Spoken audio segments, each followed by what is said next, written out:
Hello everyone, Matt Thompson with you at the Whitten Oval, where there's a new man in charge. For the past 16 years, this football club has been synonymous with the leadership of David Smorgon. But the influential businessman is leaving the top job to be replaced by a new top dog. Peter Gordon is famous in Melbourne for his role as a lawyer. He was, of course, the Western Bulldogs president back in the Footscray days, saving the club, when it was Footscray, from merging with Fitzroy back in 1989. Now he's set to take the reins for a second tenure as president of this famous football club, but a football club that indeed faces plenty of struggles. Let's hear from David Smorgon handing power to Peter Gordon. I said at the time that I was going to stay until the end of 2013. And I suppose if the subcommittee had come up with someone that was younger, that hadn't had the experience and the wherewithal to do the job, there might have been a necessity to help someone put their feet under the desk for another 12 months. Clearly the man on my left does not need that. I believe there's only one king, and that's why the sensible, appropriate decision now, given that Peter was the person on top, to let him come and do what he needs to do, and that appropriate time is at this AGM. I've got some big shoes to fill. I think that there's a sense in which people take for granted the progress which the Western Bulldogs have made under David's leadership. And in some ways there's grown up a sense of, well, this might have all happened anyway. It wouldn't have happened anyway. It wouldn't have happened without the passion, the commitment and the intelligence and intuition that David has led.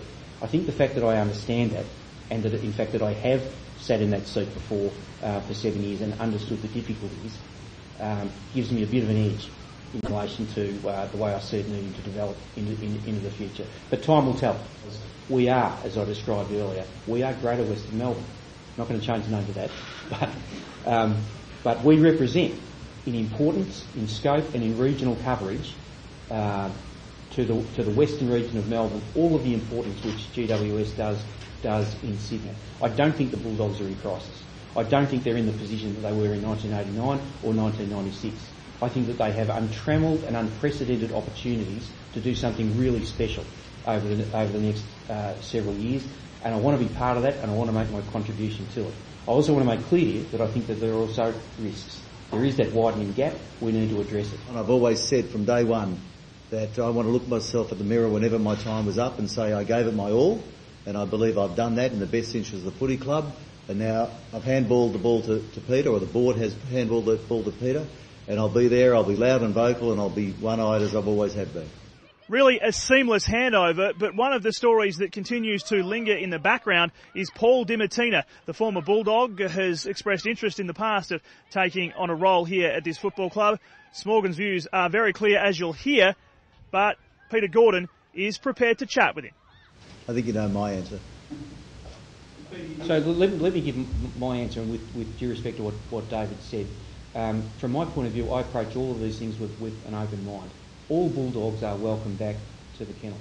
And so now a new era begins here at the Western Bulldogs, a club that has the lowest membership of any Victorian-based club and faces challenges with retaining sponsors and the like. A lot of work to be done in the future for this team, so starved of premiership success. It'll be interesting to see, indeed, what happens next under the leadership of a new man. But one thing is for certain, this transition of power has been completely bloodless. That's our report from Whitten Oval. We'll talk to you soon with more breaking news as it happens here on afl.com.au.